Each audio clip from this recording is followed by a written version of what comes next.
रामकृष्ण हरी विठ्ठल केशव. अलीकडे स्वतःला सुशिक्षित समजणारी लग्न न झालेल्या मुली किंवा स्त्रिया या आळशी आणि कामचुकार होत चालले आहेत का, असं तुम्ही वरती हेडिंग पाहिलं असेल आणि मग तुम्ही या व्हिडिओकडं वळला असेल. खरोखरच मनामध्ये हा प्रश्न निर्माण होतो. लक्षात ठेवा. कारण का मुली शिकल्या पाहिजेत, मुलींनी शिक्षण घेतलं पाहिजे, मुली उच्च ग्रेडला गेल्या पाहिजेत, याच्याशी मी सहमत आहे नव्हे. मुली शिकल्याच पाहिजेत आणि शिकणं आवश्यकच आहे, हे माझं ठामपणे मत आहे. परंतु शिक्षणाचा उपयोग हा आनंदी आयुष्य जगण्यासाठी आणि आपलं कर्तृत्व पार पाडण्यासाठी झाला पाहिजे असं मला वाटतं. पण अलीकडची शिकलेली स्त्री आणि लग्न न झालेली, बरं का, त्यातल्या त्यात लग्न झालेल्या तर पश्चाताप करतेच, लग्न होऊन सुद्धा अगदी त्यांच्या पसंतीनं लग्न होऊन सुद्धा त्या नाराज आहेतच. कारण बऱ्याच मुलींना 4-4, 5-5 वर्ष होऊन गेली तर त्यांना अपत्य होत नाही, मुलं होत नाही. म्हणजे लग्न होऊन सुद्धा त्या दुःखी आहेत. लक्षात ठेवा. नीट लक्ष द्या. माझा मुद्दा असा आहे की मग लग्न न झालेल्या मुली कशावरून म्हणतोय की मी आळशी बनत चालले किंवा कामचुकार बनत चालले, हे असं का म्हणावं असं वाटतंय. कारण प्रत्येक शिकलेल्या मुलीला आजकाल खेड्यामध्ये राहायला नको वाटतंय, तिला सिटीमध्ये राहणं आवडतंय. आपला जोडीदार नोकरदार असावा, पुणे, मुंबई किंवा फॉरेनमध्ये चांगल्या हुद्द्यावर असावा आणि आपणाला अशा ठिकाणीच, शहराच्या ठिकाणीच आपणाला राहायला मिळावं अशी अपेक्षा ठेवून या इच्छा अंतःकरणामध्ये बाळगून त्या जीवन जगत असतात. बरं का, लग्न न होता ते जीवन जगत असतात. 25 वर्ष, 26 वर्ष, 27 वर्ष, नवे 30-35 वर्ष झालं तरीसुद्धा मी बऱ्याच ठिकाणी जातो की 30-35 वर्ष मुलींचं वय असतं आणि तिथं जर मी विचारलं की मुलीचं लग्न झालं का, तर नाही म्हणून सांगते. का? कारण तिच्या जोगतं स्थळ येणार. तिच्या जोगतं स्थळ येईना म्हणजे अशी काय तुझी मुलगी फार शिकलेली आहे की तिला कुठलं कार्य करावं लागणार नाही. ती इंजिनियर झाली, ती डॉक्टर झाली म्हणून तिनं तिचं कार्य करायचं नाही का?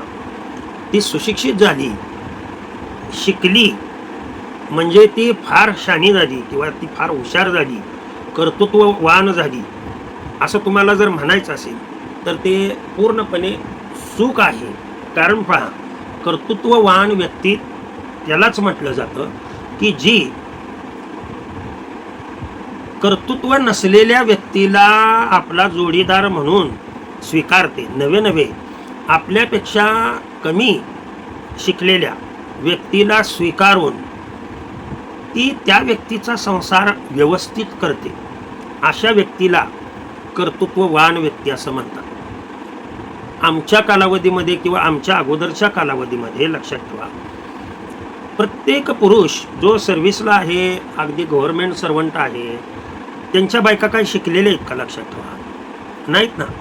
5वी पास झालेल्या, 10वी पास झालेल्या, 8वी पास झालेल्या, 12वी पास झालेल्या, ग्रॅज्युएट असणाऱ्या, परंतु रानात दणदणीत क्षमतेनं कार्य करणाऱ्या या स्त्रिया आहेत. मग या आपल्या वडिलांच्या किंवा आपल्या वयाच्या व्यक्तीच्या बरोबर न शिकता त्यांनी त्यांचं कर्तृत्व केलं नाही का? महिलांनी महिलांचं कर्तृत्व केलं नाही का? किंवा तिच्या जोडीदारांनी, अडाणी बायकोला शिकलेला नवरा, त्या शिकलेल्या नवऱ्याने त्या अडाणी बायकोला घेऊन संसार केला नाही का? जरा थोडासा विचार करा. आता मुलींची संख्या कमी झालेली आहे असं म्हणणं सुद्धा योग्य नाही. कारण एवढं फार काय प्रमाण कमी नाही आहे, परंतु हे प्रमाण तुम्हाला कमी का वाटतंय? कारण मुलींच्या अपेक्षा वाढल्या. मुलगी शिकली की तिला वाटतंय की मी पुणे मुंबई, मला शेतकरी नवरा नको आहे. मग तो किती लाखो रुपयांनी त्यांनी त्याची कमाई असू द्या. वास्तविक पाहता अशा शिकलेल्या मुलींनी नोकरी करत करत असं कर्तृत्ववान बनलं पाहिजे की मी एखाद्या अशा पुरुषाचा संसार करून दाखवेन की जो अजिबात शिकलेला नाही, जो शेतीमध्ये आहे परंतु जिद्द आहे त्याच्याकडे, आणि माझ्या नोकरीचा पैसा हा जर त्याच्या शेतीसाठी उपयोगात आणला आणि शेती व्यवस्थित जर डेव्हलप केली, किती मोठं कार्य आहे ते पहा बरं. जरा थोडंसं आमच्या वेळची पिढी आठवा, आलं का लक्षात? आता आमच्या बायका काही शिकलेल्या नाहीत, आम्ही शिकलो म्हणून आमच्या बायका नाहीत शिकलेल्या. प्रत्येकाची स्थिती अशी आहे असं नाही. काहींच्या बायका शिकूनसुद्धा त्या घरात राहूनच, लक्षात ठेवा, ती स्त्री तिचं ते कर्तव्य करते, ती स्त्री तिचं कर्तव्य करते, तिचा नवरा त्याचं कर्तव्य करतोय म्हणून त्यांचा संसार आनंदात आहे. लक्षात ठेवा, त्यांना कधी हा प्रश्न भेडसावत नाही. परंतु अलीकडच्या ज्या मुली आहेत त्या मुलींना असं वाटायला लागलं की मी शिकले म्हणजे मला माझ्यापेक्षा जास्त शिकलेलाच नवरा पाहिजे नाही. असं पुरुषांनी पाठीमागं कधी म्हटलं नाही ना की मी एवढा झालोय तर माझी बायको माझ्यापेक्षा जास्त शिकलेली पाहिजे, अशी त्यांनी अपेक्षा कधीच ठेवली नाही. जेव्हा एक साधारण 30-35 वर्षापूर्वीची अवस्था तुम्हाला सांगतो अशी होती की त्यावेळेला पुरुष कितीही शिकलेला असला तरी तो फक्त काय म्हणायचा की मुलगी नाकाडोळ्यांनी छान असली पाहिजे, ती शिकलेली असेल किंवा नसेल, तिने घर व्यवस्थित माझं सांभाळलं की मी घरामध्ये पैसा कमवून आणून तो पैसा योग्य रीतीने वापर करण्याची तिच्याकडे जर अक्कल असेल, अशा मुलीबरोबर, ती शिकलेली असू द्या किंवा शिकलेली नसू द्या, अशा मुलीशी माझा विवाह करावायचा, असा पहिला पुरुष म्हणत होता. आलं का लक्षात तुमच्या? आता पुरुषाच्या बी अपेक्षा अशा आहेत की मी शिकलोय, मी सिटीमध्ये आहे म्हणजे मला शिकलेलीच बायको पाहिजे. अरे साधं सोपं लक्षात ठेवा, तुम्ही सर्व्हिससाठी प्रयत्न करून तुम्ही सर्व्हिसला लागल्यानंतर तुम्हाला असं वाटतं कामा नाही की आपली पत्नीसुद्धा शिकलेलीच असावी, किंवा शिकलेल्या स्त्रीला, नोकरी करणाऱ्या स्त्रीला सुद्धा असं वाटू नये की आपल्याला शिकलेलाच नवरा असावा, नोकरदारच नवरा असावा. का शेतकरी नवरा आपणास नको आहे? का नको आहे याची कारणं अशी आहेत, लक्षात ठेवा. सिटीमध्ये राहून मस्तपैकी स्वयंपाकाला बाई, धुण्या भांड्याला बाई व्यवस्थित ठेवून फक्त हमाली म्हणून नोकरी करायची, दोघांनी पैसे आणायचे, लाखांनी 1.5 लाखाने पैसा येतो परंतु त्या घरात समाधान नसतं. लक्षात ठेवा. आणि जिथे समाधान नाही तिथे समाधान शेवटची स्टेज आहे आयुष्यामधली. समाधान नसणे म्हणजे अशा व्यक्तीला मुलं न होणे, किंवा असतील तर ती मुलं सुद्धा यांना ओळख देत नाही. आईबापांना ही सत्य परिस्थिती सांगतोय की असे सुशिक्षित आई वडील असल्यानंतर त्यांची मुलंसुद्धा त्यांना किंमत देत नाही. ही अशी स्थिती आहे, सध्याची स्थिती अशी आहे. त्याच्यामुळं आपली महाराष्ट्रामधली संस्कृती जर टिकवायची असेल तर मला वाटतं की स्त्रीने कुठंतरी धाडस दाखवलं पाहिजे की मी शेतकऱ्याचा सुद्धा संसार सुखाचा करून दाखवेन, आणि शेतकऱ्याच्या मुलाशीच मी लग्न करून अगदी रानामध्ये.